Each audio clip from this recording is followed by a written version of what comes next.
నియోజకవర్గంలో red book రచ్చ రేపుతోంది. ఒకరు కాదు ఇద్దరు కాదు, ఆ బుక్లో ఏకంగా 100 మంది పేర్లున్నాయట. ఎవ్వరిని వదిలే సమస్య లేదని తెగేసి చెప్తున్నారు అధికార పార్టీ నేత. అయితే అలాంటి బెదిరింపులకు తాము జడుచుకునే వాళ్ళం కాదంటున్నారు వైసీపీ నేతలు. సవాళ్లు ప్రతి సవాళ్లతో పాత ఘటనలు ఎక్కడ రిపీట్ అవుతాయోనని ఆందోళన పడుతున్నారు నియోజకవర్గ ప్రజలు. మరి సామాన్య జనాన్ని ఇంత టెన్షన్ పెడుతున్న ఈ సంచలన దృశ్యం ఎక్కడుంది? అవతలి వర్గం నుంచి రియాక్షన్స్ ఎలా ఉన్నాయి? వారి డైలాగ్స్ వింటే ఏమనిపిస్తుందో ఈ స్టోరీలో చూడండి. సై సవాల్ నీదా నాదా సై అంటున్నారు అక్కడి టీడీపీ వైసీపీ నేతలు. వారి వివాదంలో రెడ్ బుక్ వచ్చి చేరటంతో కొత్త రచ్చకు దారితీస్తోంది.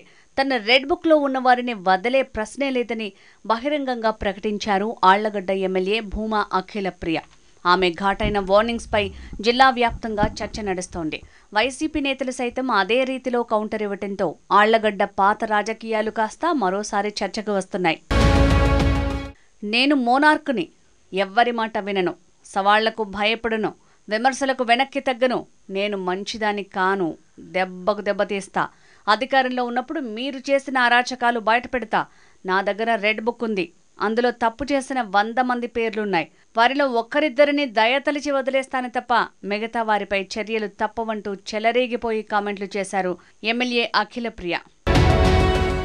ఆళ్లగడ్డ వైసీపీ నేతలకు దమ్ము ధైర్యం ఉంటే తనపై చేసిన ఆరోపణల్ని సాక్ష్యాధారాలతో నిరూపించాలని అఖిలప్రియ సవాల్ విసిరారు. వైసీపీ నేతలు అధికారంలో ఉన్నప్పుడు ఆళ్లగడ్డ టీడీపీ శ్రేణులను తనను తప్పుడు కేసులతో వేధించారని, అలా అరాచకం చేసి ఇబ్బంది పెట్టిన వారి పేర్లు తన రెడ్ బుక్లో భద్రంగా ఉన్నాయని, వారిని వదిలే ప్రసక్తే లేదని కుండబద్దలు కొట్టారు. అఖిలప్రియ హెచ్చరికలతో ఆళ్లగడ్డ రాజకీయాలు ఒక్కసారిగా వేడెక్కాయి. ఆళ్లగడ్డ వైసీపీ నేతలను, ముఖ్యంగా గంగుల బ్రిజేందర్ రెడ్డిని టార్గెట్ చేస్తూ ఎమ్మెల్యే భూమా అఖిలప్రియ సవాళ్లు సాగాయి. ఇబ్బంది పడతారు, ఎందుకు పడరండి? ఎందుకు పడరు అనుకుంటున్నారు మీరు? నేను ఎవరిని ఇబ్బంది పెట్టదని నేను చెప్పినానా? అధికారంలోకి వస్తే మీ తోలు తీస్తానని చెప్పినా కదా, మరి ఎందుకు తీయను? మంచితనం చూపిస్తాను అనుకుంటున్నారా? మీ దగ్గర ఎంతమంది మీరు తప్పుడు కేసులు పెట్టలే, మీరు ఎంతమంది జీవితాలతో మీరు ఆడుకోలేదు, మిమ్మల్ని వదిలేస్తారని ఎందుకు అనుకుంటున్నారు మీరు? ఒక్కొక్కరికి లెక్క చెప్తా అని చెప్పి తీరుతా. నేను ఎవరి మీద నేను ఇది చేయను, నేను అన్ని మంచి పద్ధతిలో పోతాను, నేను చాలా మంచిదాన్ని దయచేసి అనుకోకండి. మీరు తప్పు చేసింటే భయపడండి, తప్పు చేయకపోతే ప్రశాంతంగా ఉండండి. డెఫినెట్గా నాకు రెడ్ బుక్ ఉంది. రెడ్ బుక్ అంటున్నావు, పెట్టుకున్న రెడ్ బుక్ నేను కూడా, దాంట్లో మీ పేర్లన్నీ ఉన్నాయి. అఖిలప్రియ ఆవేశానికి కారణం ఉందన్న టాక్ వినిపిస్తోంది. వైసీపీ అధికారంలో ఉన్న సమయంలో ఆమెను స్థానిక వైసీపీ నేతలు టార్గెట్ చేశారు. పరస్పర దాడులు జరిగాయి. అఖిలప్రియపై కేసులు నమోదయ్యాయి. ఆమె జైలుకు కూడా వెళ్లారు. ఆళ్లగడ్డలో అఖిలప్రియను తీవ్రంగానే ఇబ్బంది పెట్టారన్న టాక్ బలంగా ఉంది. అనేక కేసులు, సమస్యలు, సవాళ్లు వైసీపీ ప్రభుత్వం హయాంలో ఆమెను వెంటాడాయి. ఇప్పుడు చికెన్ సెంటర్ల వివాదంలో వైసీపీ నేతలు ఆమె ప్రమేయం ఉందంటూ తీవ్ర ఆరోపణలు చేస్తున్నారు. దీంతో అఖిలప్రియ ఒక్కసారిగా భగ్గుమన్నారు. వైసీపీ నేతలను వదిలే ప్రసక్తే లేదని తెగేసి చెప్పారు. అక్కడితో ఆగకుండా గంగుల బ్రిజేందర్ రెడ్డిపై వెర్రిచుకుపడ్డారు. అంగన్వాడీ సెంటర్లలో కోడిగుడ్లు, సరుకులు, కూరగాయలు అమ్ముకున్న చరిత్ర ఆయనదంటూ ఎద్దేవా చేశారు. తప్పు చేసిన వైసీపీ నేతలను వదిలేదలేదని హెచ్చరించారు.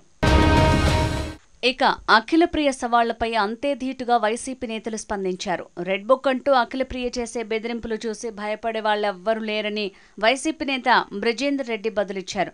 రెడ్ బుక్ ని మడిచి జాగ్రత్తగా దాచుకోవాలని సెటైర్ వేశారు. భయంకరమైన ఫ్యాక్షన్ పోరాటాలను ఎదుర్కొన్న చరిత్ర ఆళ్లగడ్డ వైసీపీ నేతలకు ఉందని, ఇప్పుడు కొత్తగా రెడ్ బుక్ అనే హెచ్చరికలు చూసి వణికిపోయే పరిస్థితి లేదంటూ బదులిచ్చారు. ఆళ్లగడ్డలో ఎవరు ఎర్ర బుక్కులకి, పచ్చ బుక్కులకి భయపడే వాళ్ళు లేరు. ఆళ్లగడ్డలో తీవ్ర స్థాయిలో ఫ్రాక్షన్ ఉన్నప్పుడే ఎదుర్కొన్న కార్యకర్తలు, నాయకులు అందరూ కూడా ఉన్నారు. అన్ని విధాల ఇబ్బందులు పడే ఈరోజు ఇంత దూరం వచ్చాం. ఎవరు నీ బెదిరింపు తాటాకు సపోర్ట్లకు కుందేళ్ళు బెదురుతాయో కానీ ఆళ్లగడ్డ ప్రజలు బెదరరు. అనవసరమైన మాటలు మాట్లాడద్దు. ప్రజలు నీకు అవకాశం ఇచ్చింది ఎర్ర బుక్కు రాజ్యాంగాన్ని అమలు చేయడానికి కాదు, మీరు చెప్పిన మేనిఫెస్టోని అమలు చేసి ప్రజలకు మరింత మేలు చేస్తారు. గతంలో జగన్మోహన్ రెడ్డి గారు చేసిన దానికంటే మరింత మేలు చేస్తారనే ఆలోచనతో ప్రజలు మీకు అవకాశం ఇచ్చారు. ఈరోజు ఆ హామీలన్నీ పక్కన పెట్టేసి ఈరోజు మా కాడ ఎర్ర బుక్ ఉంది, మా కాడ పచ్చ బుక్ ఉంది, దాంట్లో నీ పేరుందో ఎవరి పేరుందో అని చెప్పి ప్రజల్ని భయపెట్టే ప్రయత్నం మాత్రం చేయొద్దు. అఖిలప్రియ హెచ్చరికలకు బ్రిజేందర్ రెడ్డితో పాటు కాటసాని రాంభూపాల్ రెడ్డి కూడా ఘాటుగానే స్పందించారు. ఫ్యాక్షన్ అనే దాన్ని తాము 2 దశాబ్దాల క్రితమే వదిలేశామని, తాజాగా అఖిలప్రియ రెడ్ బుక్ అంటూ భయపడితే భయపడేవారెవరున్నారంటూ ఎదురు ప్రశ్నించారు. భూమా నాగిరెడ్డి సైతం ఫ్యాక్షన్ని పక్కన పెట్టి అందరితో కలిసిపోయిన సంగతిని గుర్తు చేసుకోవాలన్నారు. భావితరాలకు ఫ్యాక్షన్ లేని సీమను అందించాలన్న లక్ష్యంతో తామంతా అడుగులు వేస్తుంటే అఖిలప్రియ మాత్రం రెడ్ బుక్ అంటూ ఫ్యాక్షన్కు జీవం పోస్తున్నారని మండిపడ్డారు కాటసాని. మేమందరం కూడా 85 నుంచి ఫ్యాక్షన్ రాజకీయాలు చూసి వద్దనుకొని 2004లో ఆ సంస్కృతి స్వస్తి చెప్పేసినాం. మళ్ళీ అటువంటి జీవితం వద్దు అనుకునే పరిస్థితి.